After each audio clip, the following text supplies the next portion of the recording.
Saya melihat di era 2024 ini seperti tandanya warna biru yang akan lebih lihat. Gitu ya. Pan selalu terniang gitu ya Pak.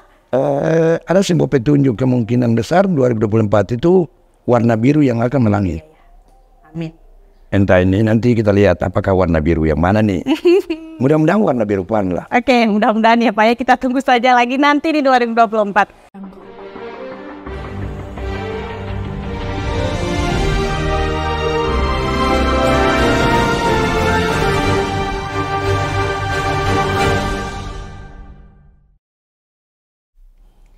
Halo sahabat, selamat datang di obrolan Rakyat Maluku, langsung dari studio Harian Rakyat Maluku bersama saya, Intan Tuan Kota. Sahabat, di episode kali ini, Senin 31 Juli 2023, saya diberikan kesempatan yang baik lagi untuk bertemu dengan salah satu narasumber yang hebat di Provinsi Maluku. Beliau ini merupakan Ketua DPW PAN Provinsi Maluku. Langsung saja saya perkenalkan, inilah dia, Bapak Wahid Laitupa, selaku Ketua DPW PAN Provinsi Maluku. Halo Bapak. Ya, sama-sama Intan. Apa kabar? Baik. Baik ya Pak ya. Terima kasih Bapak di tengah kesibukannya Bapak lagi sibuk-sibuknya sekarang Pak. Masih menyempatkan hadir di obrolan Rakyat Maluku. Ya, insya Allah. Insya Allah. Selamat datang Pak. Terima kasih. Ya, saya sudah tebak Bapak tadi dari perjalanan Bapak ke sini pasti Bapak pakai kostum yang berwarna biru sesuai dengan warna dari PAN. Iya. Baik juga dengan ya semoga Identitas kita kan. identitasnya ya Bapak ya. Dan semoga harapannya nanti sejarah PAN ke depan di 2024 nanti dan seterusnya akan tetap cerah secerah warna biru ya Pak. Insya Allah. Insya Allah. Amin Pak. Bapak ini kita beberapa bulan lalu kan pernah Pak ketemu juga di sini Pak. Iya. Waktu itu sama beberapa ketua partai juga Pak dalam ngopi waktu itu yang saya pandu juga. Dari beberapa bulan lalu sampai sekarang saya lihat kayaknya Bapak makin maco aja nih saya. Kayaknya hobi Bapak sport nggak sih Bapak? Sering main bola. Sering main bola. Bulu tangkis. Bulu tangkis. Jadi memang hobi yang menunjang kemacuan salah satu sosok pria seperti Bapak gitu ya Pak ya. Oke, Pak Wahid, kita santai dulu sebentar dan saya mau menyinggung sedikit bahwa Pak, publik ini kan mengenal Bapak sebagai Ketua DPW PAN Provinsi Maluku. Namun saya rasa banyak publik yang belum mengetahui bagaimana proses perjalanan karir berpolitik Bapak sehingga Bapak bisa menjabat sebagai Ketua DPW PAN Provinsi Maluku. Di sini Pak saya minta mungkin bisa Bapak jelaskan sedikit, ceritakan singkat saja Pak. Ya, baik, makasih Intan. Iya Pak. Terima kasih pada Harian Maluku, rakyat Maluku, bahwa di kesempatan pada sore hari ini saya juga diundang bersama-sama dengan teman-teman untuk memberikan penjelasan-penjelasan sebagaimana pertanyaan yang akan disampaikan kepada Beta. Tapi terhadap pertanyaan soal karir dalam perpolitikan Beta itu, jujur saja bahwa saya dulu mulanya berpolitik itu tidak pernah masuk pada partai politik yang manapun. Saya memulai karir politik dengan Partai Amanat Nasional. Pada saat tahun 2001 saya menjadi ketua ranting. Menjadi ketua ranting di tingkat desa dulu. Proses perjalanan di 2001 menjadi ketua ranting di desa, ranting PAN di tingkat desa, sampai kemudian di 2007 menjadi sekretaris di kecamatan, sekretaris DPC di kecamatan, lalu 2008 menjadi ketua DPC. Setelah menjadi ketua DPC, baru 2009 maju sebagai calon anggota DPRD. Ya alhamdulillah. Tidak terbayangkan juga bahwa saya terpilih menjadi anggota DPRD. Pada saat menjadi ketua anggota DPRD itu, setelah periode pertama, kemudian saya juga bertarung menjadi calon ketua DPD Maluku Tengah. Pada saat itu karena memang saya berikan kesempatan buat teman senior, maka saya mundur dari pencalonan. Satu periode kemudian baru maju lagi untuk periode yang kedua menjadi anggota DPRD. Pada tahun 2014 baru musda baru saya maju lagi terpilih menjadi ketua DPD PAN Maluku Tengah. Jadi menjadi ketua DPD PAN Maluku Tengah itu kapasitas juga sebagai anggota DPRD. Kemudian di tahun 2014 itu perjalanan politik Maluku Tengah, saya meyakini karena pendekatan saya dengan rakyat sudah sangat luas dan kepercayaan saya meyakini bahwa saya akan bisa berhasil untuk kalau mencoba untuk maju pada DPRD Provinsi Maluku. Maka saya punya niat untuk harus saya maju di Provinsi Maluku. Waktu itu saya punya lawan memang Pak Ramli Maulete, incumbent 3 periode. Iya, berat ya Bapak ya? Cukup berat, tapi memang semua tergantung keyakinan kita. Saya yakin dan optimis dengan kinerja 2 periode di Maluku Tengah, dengan pendekatan terbuka dengan masyarakat, tidak ada keterbatasan dengan masyarakat dalam bentuk pelayanan. Maka saya yakin bahwa 2019 ketika saya bertarung, rakyat akan lebih cenderung memilih saya. Disitulah pada saat itu saya punya kemampuan keuangan saya waktu itu dari Maluku Tengah itu cuma hanya kurang lebih sekitar 78 juta. Oke. 78 juta itu kalau bertarung di Maluku Tengah itu tidak mungkin itu. Tapi itu bahwa semua bukan persoalan duit. Tetapi memang di saat perjalanan itu memang duit kita juga bisa terkuras ketika orang datang. Masyarakat datang, pelayanan, ada hajatan apa, kita turun tangan. Maka kita nggak bisa menyimpan duit. Pada akhirnya tinggal sisanya itu duit yang semaksimal yang tadi saya sampaikan cuma jumlah 78 juta itu. Ya saya maju dengan ukuran cuma seperti itu. Sehingga saya berkesimpulan bahwa ternyata di politik ini uang bukan ukuran, tetapi pendekatan yang paling penting, kerja dengan masyarakat, terbuka dengan masyarakat, melayani dengan baik, dan bergantunglah kepada Allah. Kalau bergantung kepada Allah, saya yakin semua bisa akan terjadi. Benar ya. Jadi memang uang bukan ukuran, Pak? Iya. Nah setelah sampai di DPRD Provinsi Maluku, kemudian tahun 2020 kemarin, menjelang tahun 2020, pas tahun 2020 kemarin terjadi perhelatan musyawarah wilayah. Muswil PAN, saya mencoba untuk maju sebagai calon ketua DPW PAN Provinsi Maluku. Nah, sistem di kita pada saat itu pemilihannya adalah pemilihan formatur, 4 orang terpilih. Saya, Pak Ramli Maulete, Pak Abbas Sanubun, kemudian ditambah dengan Pak Peter Tatipikalawan. Nah, dari 4 orang itu kita dipanggil ke Jakarta dan diuji dalam penyampaian visi dan misi. Ternyata alhamdulillah saya dianggap layak untuk memimpin partai ini. Begitu karir saya. Kronologinya Bapak ya, latar belakangnya juga sampai Bapak akhirnya bisa menjabat sebagai Ketua DPW PAN. Sampai hari ini insya Allah bisa menjadi Ketua DPW PAN Provinsi Maluku. Dan insya Allah ke depan saya yakin dan percaya atas izin Allah, PAN Provinsi Maluku ke depan kita akan bisa mampu bersaing dengan partai-partai besar. Iya, amin insya Allah ya Bapak ya. Bapak saya ini kan juga sebenarnya belum terlalu mengenal Bapak secara dalam, tapi dari apa yang saya ambil dari apa yang Bapak sampaikan dan Bapak tunjukkan juga bahwa Bapak ini ternyata salah satu tokoh politik yang sederhana sekali. Bisa kita lihat dari belakang-belakangnya. Boleh nggak sih Pak saya singgung? Tidak boleh ya Bapak ya. Simpan saja ya Pak ya. Simpan saja. Simpan saja Bapak. Bapak baik menghadapi pemilu 2024 nanti Pak.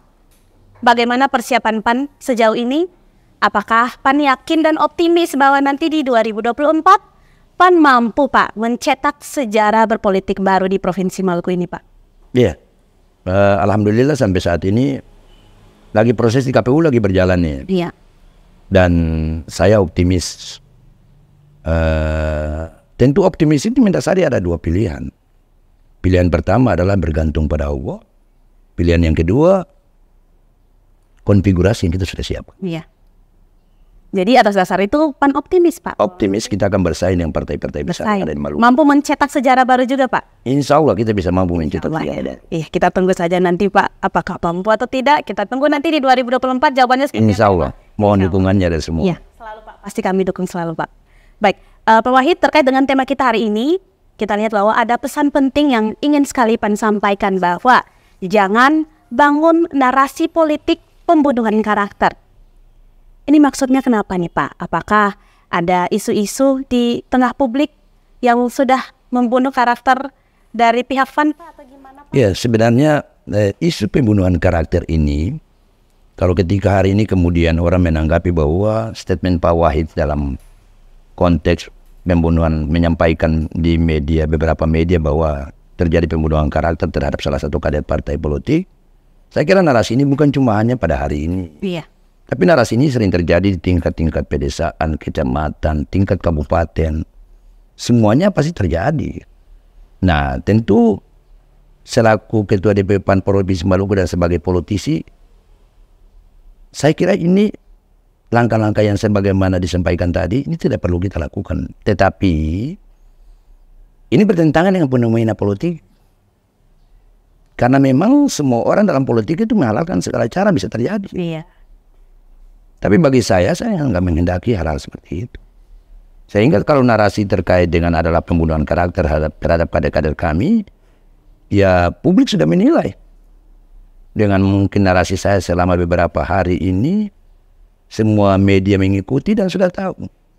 Tujuan pada narasi pembunuhan karakter itu, ya tentu kemarin yang peristiwa kader kami, calon anggota DPRD, yaitu Ibu Widya. Iya. Ya kenapa kami harus menyampaikan pembunuhan karakter? Ini masanya sudah menjelang masa kampanye. Tahun menjelang tahun politik ini. Ini sudah tahun politik. Ada tindakan-tindakan yang dilakukan bisa mengarah pada soal politisasi, bisa mengarah pada kriminalisasi. Itu bagian daripada pembunuhan karakter. Karena itu, sebagai Ketua DPW PAN Provinsi Maluku, secara lahir maupun batin saya bertanggung jawab penuh terhadap seluruh kader. Jadi kalau semua orang sampaikan bahwa itu bukan pembunuhan karakter, saya kira itu keliru. Kalau penyampaian itu di tahun-tahun sebelum tahun politik, mungkin bisa terjadi. Iya. Tapi ini di tahun politik. Nah, karena di tahun politik, maka saya menganggap bahwa ini soal politisasi. Kalau dipolitisasi berarti tidak terlepas daripada soal Pembunuhan karakter. Iya, baik. Kan begitu. Baik Pak Wahid, ini menarik sekali Pak. Apalagi saya singgung sedikit Pak soal video konferensi pers kemarin yang Bapak dan kawan-kawan sudah tampilkan di publik. Dan kebetulan media kita juga upload itu di sosial media kami Pak dengan tagline PAN siap berperang melawan PDIP. Nah ini gimana ini Pak? Apakah PDIP ini sentimen terhadap PAN atau justru sebaliknya Pak? Apakah sebetulnya PAN yang sentimen kepada PDIP? Kata perang itu sebetulnya jangan cuma hanya sempit dalam pemikirannya. Baik. Perang itu dalam konteks mengatur dalam langkah strategis. Jadi bukan perang itu perang fisik, bukan. Ada perbedaan-perbedaan yang kemudian tujuannya untuk kepentingan Maluku secara umum. Nah, kalau kita nyatakan sikap perang itu karena memang kami merasa secara pribadi, secara kelembagaan bahwa kader kami dihianati, diintimidasi. Karena ini tahun politik, kemudian narasi-narasi yang disampaikan itu adalah tindakan politisasi, maka kami menganggap bahwa itu adalah sebuah pembunuhan karakter. Maka dari itu, sebagai Ketua DPW PAN Provinsi Maluku, setelah hasil pengkajian dengan teman-teman di DPW, kami melihat ada satu fenomena yang mestinya kita harus tanggap. Apa tuh Pak? Fenomena yang kami harus tanggap itu adalah bahwa ketika Bu Widya ini tidak ada di PAN, tidak ada narasi apa-apa yang kami dengar. Semuanya berjalan aman-aman dan baik-baik aja. Tapi ketika baru hengkang ke PAN ini kurang lebih 2 bulan ya kalau tidak salah. Iya benar. Kok begitu terjadinya Secara seperti tsunami, ya. seperti tsunami. Tentu ini juga melukai hati kami. Saya ini kan anggota DPRD provinsi, terlepas dari Ketua DPW PAN Provinsi Maluku. Karena itu saya melihat bahwa narasi-narasi disampaikan ini sudah berasaskan kebencian, ketidaksukaan. Nah, sehingga kalau mereka berani keluar, ya saya juga berani keluar. Saya lebih senang kalau perang. Iya, karena saya orangnya beda dengan yang lain. Iya, baik. Saya simpan dulu itu ya Bapak ya. Kalau mereka berani keluar, Bapak juga tentu harus berani keluar. Saya simpan dulu karena itu saya penasaran juga, tapi akan saya tanyakan selanjutnya ya Pak ya. Baik. Boleh Pak Wahid. Bapak sebagai pimpinan DPW PAN Provinsi Maluku, partai yang pro dengan pemerintahan, dalam hal ini pro dengan pimpinan di Provinsi Maluku, Bapak Gubernur kita. Bagaimana peran PAN dalam mengawal proses-proses pembangunan di Provinsi Maluku? Baik, kalau kita bicara soal partai-partai yang pro pada gubernur ini, sebetulnya jujur saja kan bukan cuma PAN. Iya. Partai koalisi dengan koalisi dengan pemerintah kemarin itu yang mengusung gubernur ini kan cukup banyak. Nah pertanyaan kemarin, kenapa saat ini mereka tidak berada dengan gubernur? Ada apa? Saya ini termasuk juga partai pendukung gubernur, termasuk juga orang dekat gubernur. Iya. Tetapi boleh ditanya ada apa? Saya tetap biasa-biasa aja. Yang terpenting adalah kepentingan rakyat bisa terpenuhi. Tapi kalau kemudian ada partai yang tidak solid dalam menjaga atau membangun komitmen kebersamaan dalam mendukung beliau dalam pemerintahan ini, saya kira ini agak sedikit kekeliruan. Iya. Nah, pertanyaannya begini. Apakah yang dimaksud dengan kepentingan rakyat itu lebih besar atau kepentingan partai? Ini harus dijawab. Komitmen kita untuk merekomendasikan seseorang calon gubernur maupun bupati, kepentingannya apa? Rakyat ataukah partai? Jangan malah sebaliknya ya Pak ya? Iya. Iya. Apalagi sampai kepentingan sifatnya individual. Nah, itu lebih konyol lagi. Karena itu kita mendukung seseorang dalam menjadi kepala pemerintahan, menjadi pimpinan dalam pemerintahan. Ketika dia sudah menjadi, kita punya tanggung jawab moral. Iya. Untuk mengawal sampai masa jabatannya selesai. Itu tanggung jawab moral kita. Iya, luar biasa. Itu begitu. Jadi prinsip kami adalah punya tanggung jawab moral terhadap rakyat. Karena kami yang mengusung, kami yang mendorong, maka kami juga bertanggung jawab terhadap rakyat. Sekalipun buruk, kami akan bertanggung jawab. Jangan buruknya dibuat kepada yang lain. Tidak salah, itu keliru itu. Jadi cuma jangan baiknya diterima. Baik maupun buruk, buruk maupun baiknya, sebagai partai pengusung bertanggung jawab. Begitu. Benar sekali Pak, semoga pesan ini juga bisa tersampaikan ya. Iya. Pihak-pihak tadi. Saya kira ini teman-teman yang ada di partai pengusung juga perlu kita diskusi bersama untuk kemudian kita mengawal pemerintahan ini kan masih agak panjang nih, belum terlambat juga. Iya. Kalau kita komitmen pada rakyat, karena pemerintahan itu bekerja untuk rakyat. Iya. Kalau kita komitmen pada rakyat ya Pak ya. Iya. Baik. Kalau kita komitmen pada rakyat. Baik Pak, saya mau ke pertanyaan selanjutnya Pak Wahid. Bapak ini kan sebagai pimpinan dari partai yang pro dengan pemerintahan. Tadi juga sempat Bapak singgung, Bapak juga memiliki kedekatan dengan Bapak Gubernur kita, Bapak Murad Ismail. Pak, pertanyaan saya, jika nanti Pak Murad Ismail maju lagi ke periode selanjutnya, apakah PAN tetap optimis untuk mengawal pertempuran Pak Murad di 2024 nanti Pak? Saya secara pribadi ya, kalau bicara secara pribadi saya menilai gubernur itu orang baik. Oke. Secara pribadi. Nah terhadap pemerintahannya, kami mengevaluasi ada peningkatan ya enggak. Oke. Ada penurunan pengangguran enggak? Kan ada penurunan, walaupun cuma 1 digit. Baik. Tapi ada penurunan. Terus kemudian pada saat pasca COVID, gagasan gubernur, kebijakan gubernur untuk memperjuangkan kepentingan SME, untuk menjawab tantangan ekonomi Maluku, kami juga memberikan support. Dan kami mengakui itu. Itu luar biasa. Semua daerah tidak melaksanakan pembangunan infrastruktur. Apalagi pasca COVID ya Pak ya. COVID. Bayangkan bagaimana kalau COVID itu seluruh ekonomi tidak bisa berjalan. Baik. Tapi alhamdulillah dengan gagasan kemauan inovasi yang begitu besar dari Pak Gubernur, akhirnya alhamdulillah SME itu bisa masuk ke Maluku, bantuan SME. Tidak semua daerah bisa memiliki bantuan SME itu. Karena itu hari ini kemudian kalau orang menyampaikan tentang narasi-narasi soal SME, yang memilikinya siapa? Yang memanfaatkannya siapa? Bersyukur ketika COVID, tapi pembangunan bisa berjalan. Iya. Ini kan pemerintahan baru normal ini tahun 2022 loh. Jadi di era kepemimpinan Pak Murad dari 2019, 2020 sudah COVID. Iya.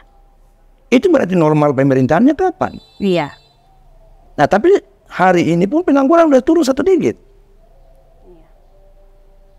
Jadi Terus coba kita lihat perkembangan ekonomi. Udah luar biasa. Jadi saya kira teman-teman semua, siapapun akan menjadi gubernur kalau kemudian kita semua tidak merasa bagian daripada, tidak merasa bagian dan tanggung jawab terhadap pemerintahan ini, siapapun tidak akan mampu. Jadi nanti Pak, kalau misalkan Pak MI maju lagi di 2024, PAN siap mengawal apa tidak Pak? Iya, insya Allah kalau melihat daripada kinerja beliau dan kemudian melihat daripada sikap pribadi beliau, kami PAN siap mendukung. PAN siap mendukung ya Pak. Insya Allah Bapak. Menjadi pertarungan yang sangat ditunggu-tunggu nanti di 2024. Iya. Insya Allah kami siap baik saja ya Pak ya. Baik, Pak Wahid sebagai tokoh publik, kita tahu tokoh publik itu pasti apapun yang dilakukan akan disoroti oleh publik pula. Ya, benar. Nah ini menarik Pak karena akhir-akhir ini banyak sekali atau saya sebut beberapa lah ya Pak ya, kader-kader dari Partai PAN yang selalu disoroti nih. Kegiatannya disoroti apapun yang sudah dia lakukan. Bahkan ada beberapa laporan yang ditujukan ke salah satu kader dari partai yang Bapak pimpin yang terkesan ingin mengevaluasi kinerja dari apa yang sudah beliau tadi lakukan Pak. Ini gimana tanggapannya Pak Wahid? Ya itu biasa-biasa aja. Kalau soalnya evaluasi terhadap mengevaluasi dalam kedudukan sebagai kelembagaan, ya itu biasa-biasa aja. Tapi kemudian jangan sampai kemudian evaluasi mendasari dalam tanda kutip. Nah itu berarti kita juga siap. Iya. Jadi saya ini anggota DPRD loh. Kalau evaluasi dalam tanda kutip, saya juga siap. Baik. Dan itu apapun resikonya saya siap. Iya. Baik. Karena itu kalau evaluasi secara kelembagaan, ya kita tentu memberikan support. Itu adalah tugas. Tapi kemudian kalau evaluasi kelembagaan didasari dengan dalam tanda kutip, nah ini juga harus hati-hati. Harus hati-hati. Baik. Jadi pada prinsipnya bahwa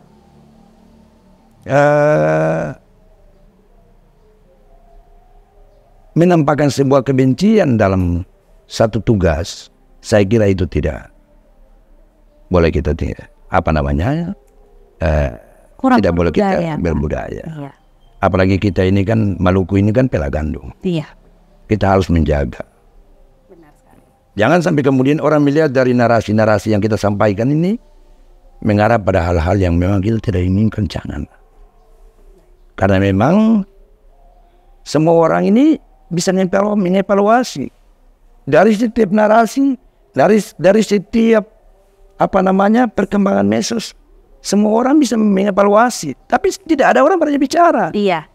Nah, ini menarik Pak. Apa sih Pak motivasi Pak Wahid sehingga Pak Wahid ini akhirnya berani tampil di depan publik, apalagi untuk mewakili suara-suara dari kader-kader yang partai Bapak pimpin, Pak? Silakan.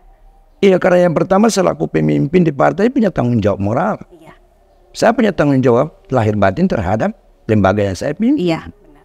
Dan saya punya rasa optimis yang besar untuk kemudian di 2024 itu saya bisa tunjukkan kepada orang Maluku bahwa pesan reformasi yang digagas oleh dari PAN, alhamdulillah bisa terjawab pada 2024 nanti. Begitu ya Pak. Jadi tidak ada yang lain kan sudah punya kesempatan nih. PDIP udah pernah berapa kali. Iya. Gerindra baru 1 kali ya. Iya. Nasdem juga sudah, PKS sudah 2 kali, udah salah ya. Nah ini kan PAN belum lah. Coba kasih kesempatan buat PAN lagi lah. Kan begitu. Kita ganti-gantian lah. Ganti-gantian ya Pak. Jadi biar ada warna biru yang baru lagi masuk di situ boleh. Iya. Kalau yang kemarin-kemarin yang kalau memang nggak ada perubahan di Maluku, ya coba kita ganti yang lain lah. Dengan yang lebih biar aja ada perubahan Maluku. Dan layak sih semua layak lah. Tapi mungkin masing-masing punya link yang berbeda. Iya, baik. Jadi coba dikasih kesempatan buat yang lain-lain lagi lah. Baik. Semoga nanti kesempatan itu ada di 2024. Amin. Amin. Dan pasti di PAN nanti. Dan pasti di PAN. Kita tunggu aja ya sahabat ya. Pak, apakah benar Pak di media massa saat ini banyak sekali narasi yang sengaja dibangun untuk mencederai atau membunuh karakter dari kader-kader PAN sendiri, Pak? Ya, kalau yang sebagaimana saya sampaikan tadi, kalau terhadap tempat-tempat yang lain tidak ada. Yang cuma hanya sekarang ini kita tetap waspada. Waspada untuk seluruh kader partai di tingkat kabupaten pun kita harus waspada. Karena ya kejadian baru beberapa minggu yang lalu ini menjadi proses pembelajaran buat kami. Iya. Sehingga kami tetap waspada. Karena demi dan menjaga nama baik partai. Iya. Ini soal pencitraan partai juga patut kita jaga dengan baik. Dan insya Allah pesan-pesan ini sudah tersampaikan sampai ke tingkat kabupaten kota, maupun kepada seluruh caleg yang ada. Dan seluruh caleg juga sudah menyampaikan bahwa sepanjang pimpinan DPW menyatakan narasi seperti yang Intan saksikan di TikTok, ya mereka di kabupaten juga sudah siap. Siap mengawal, siap mendukung. Semuanya, kita sudah mengawal semuanya. Luar biasa Pak. Apakah mungkin kehadiran PAN ini membawa atmosfer baru mungkin ya Pak ya? Jadi sebelum memutuskan. Saya melihat di era 2024 ini seperti tandanya warna biru yang akan lebih lihat. Gitu ya. PAN selalu terniat gitu ya Pak. Ada sebuah petunjuk kemungkinan besar 2024 itu warna biru yang akan melangit. Amin. Entah ini nanti kita lihat apakah warna biru yang mana nih. Mudah-mudahan warna biru PAN lah. Oke, mudah-mudahan ya Pak ya, kita tunggu saja lagi nanti di 2024. Pak Wahid, contoh dari politik pembunuhan karakter yang Bapak maksudkan itu seperti apa Pak? Kalau contoh daripada pembunuhan karakter itu, tentu pembunuhan karakter itu didasari dengan gesekan-gesekan dong. Kan pasti pembunuhan karakter diawali dengan kronologis kejadian. Benang merah ditarik. Maka terjadi narasi-narasi yang dikeluarkan oleh pesan-pesan yang disampaikan oleh orang-orang yang punya kronologis itu, maka pasti itu bagian daripada pembunuhan karakter. Iya. Ada dia tahu disingkat dengan bahasa lain dibilang dipolitisasi. Tapi Pak, kalau contoh konkretnya yang sejauh ini Bapak rasakan itu misalnya apa Pak? Ya kalau contohnya seperti yang saya rasakan seperti kemarin kejadiannya itu. Oke. Artinya bagian daripada proses terhadap Ibu Widya itu adalah pembunuhan karakter. Iya, baik. Ya, jadi ada tindakan politisasi, pembunuhan karakter. Ada bisa mengarah pada kriminalisasi. Iya, benar. Itu bisa terjadi. Apalagi karena itu persoalan terkait dengan pada kader kami ini, saya kira ini bukan persoalan kecil lagi. Ini persoalan sudah menjadi persoalan besar. Karena beruntun ya Pak, tiba-tiba saja gitu. Beruntun. Iya, karena harus disadari bahwa ini seorang istri gubernur loh. Ini istri gubernur. Jadi kalau istri gubernur itu, coba kalian lihat aja dari perjalanan tahun periode-periode yang lalu, apakah istri gubernur yang terdahulu sampai dengan istri gubernur yang saat ini? Beda Pak. Giat-giatnya sampai ke masyarakat di pedalaman. Ada enggak? Tidak ada. Istri gubernur kalau bisa saya katakan yang paling eksis sepanjang sejarah ini mungkin Inalatullah. Iya. Kunjungan Gubernur Maluku juga coba kalian evaluasi. Dari gubernur terdahulu, kunjungan ke daerah berapa kali dibandingkan dengan gubernur saat ini. Jadi ini narasi-narasi yang saya sampaikan bahwa ada kepentingan-kepentingan, ya bisa mengarah pada kepentingan, diduga bisa kepentingan kelompok-kelompok tertentu. Sehingga ya karakteristik gubernur kita saat ini mungkin dianggap itu tidak sama dengan yang lalu-lalu. Tentu setiap orang yang berbeda dalam kepemimpinan. Nah, sehingga saya melihat dari gubernur saat ini komitmen untuk membangun kepentingan rakyat. Komitmen untuk membangun kepentingan rakyat. Ini menarik Pak, karena saat ini apakah PAN layak disebut sebagai partai yang komitmen terhadap pembangunan di Maluku? Oh, sudah pasti. Sudah pasti ya Pak. Mengingat Pak, saat ini kan banyak sekali pihak yang tadi sudah Bapak singgung juga sedikit, yang terlihat ingin menjatuhkan komitmen tersebut Pak. Ya, justru itu yang patut dipertanyakan. Dipertanyakan yang pertama bahwa apalagi kalau narasi itu muncul dari partai-partai yang mendukung Pak Gubernur, mengusung Pak Gubernur, itu yang patut dipertanyakan. Alasan apa? Apakah karena kepentingan dalam tanda kutip, ataukah yang mana? Terkecuali hari ini Maluku itu krisis. Maluku itu hari ini penganggurannya itu naik lagi. Ini kan lagi turun 1 digit lagi. Terhadap Ibu Widya sekarang ini stunting juga lagi turun. Itu berarti kan penggunaan anggaran sebagaimana diharapkan oleh pemerintah untuk kemudian efektif dan efisien, ya udah terjawab semuanya. Jadi saya melihat suatu persoalan yang ada di Maluku ini butuh satu kajian khusus lah. Karena memang pemikiran politik di Maluku, bagi kita orang Maluku, cuma orang tidak berani bicara. Tapi kalau saya melihat ada fenomena yang patut dilakukan penelitian. Oke. Ada patut dilakukan penelitian terhadap orang Maluku itu sendiri dalam konteks perpolitikan ini. Karena memang ibarat buah si malakama. Mau ngomong salah, tidak ngomong juga salah. Kenapa? Karena kita ini bisa mampu menganalisa apa yang melatar belakangi kondisi politik Maluku. Baik. Cuma kita nggak berani ngomong, tapi cuma kita berani ngomong lah. Iya, baik. Nah, sehingga kesan-kesan ini yang perlu kita duduk bersama untuk bicara. Dan harus menghilangkan ego masing-masing. Ego masing-masing. Ya. Jadi harapan Bapak juga mungkin untuk pihak-pihak yang terkesan mencoba komitmen ini ya, kita duduk dulu bersama ya, ngobrol dulu gitu ya Pak. Iya. Ya kalau saya lihat itu narasi-narasi ini yang memang nanti di belakang baru ngomongnya lain, di depan nyalain. Oke. Tapi kita tahu. Oke, baik. Tahu. Baik. Sebagai manusia biasa masa nggak tahu. Iya, pasti. baik. Tapi cuma nggak ada yang berani bicara. Karena itu betul mendorong kalau seandainya ada S2 dibuat penelitian. Nah gitu ya Pak. Boleh nih, boleh. Jadi ide juga ya buat sahabat-sahabat ya. Iya. Dibuat penelitian. Tesisnya boleh. Boleh. Terhadap perpolitikan Maluku. Dengan karakter sumber daya manusia di Maluku.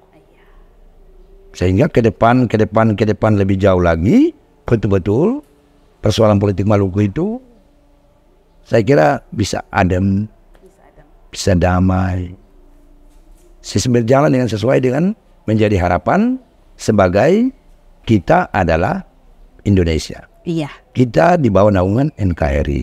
Kita adalah nasionalis. Itu yang paling penting. Itu yang paling pentingnya Pak. Saya doakannya semoga adem ayem. Saya kalau lihat jaket yang Bapak pakai ya, saya adem ayem juga Pak. Biru gitu Pak, kayak langit, kayak laut, adem ayem. Emang kalau warna biru itu memang warna spesial. Warna spesial ya Pak. Warna cinta kan? Oh gitu. Udah ganti ya Pak, saya pikir merah Pak yang warna spesial, bukan ya? Enggak, kalau warna biru ini warna cinta. Oh warna cinta, oke. Berarti udah diganti ya, merah jadi biru, jadinya cinta ya Pak ya? Cinta. Oke, luar biasa. Pak Wahid, ini tidak terasa sekarang obrolan saya dengan Bapak sudah di penghujung pertanyaan saja Pak. Apa sih pesan Pak Wahid kepada publik terkait dengan pihak-pihak yang terkesan hendak mencederai atau membunuh karakter seseorang Pak? Apalagi kalau kita lihat dan kita juga sudah tahu pencederaan karakter itu sudah termasuk kejahatan manusia Pak.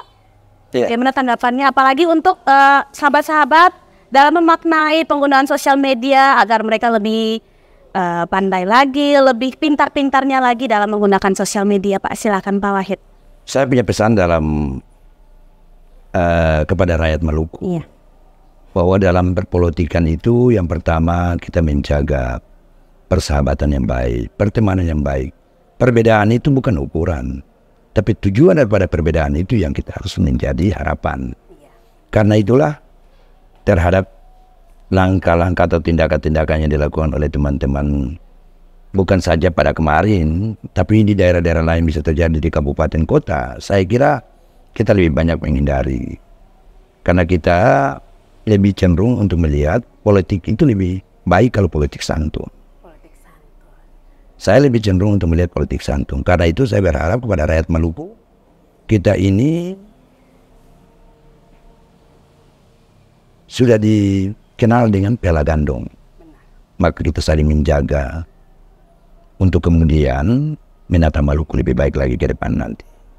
Insya Allah lahir pemimpin yang baik, lahir pemimpin yang hatinya bersih, maka Maluku akan lebih damai nanti.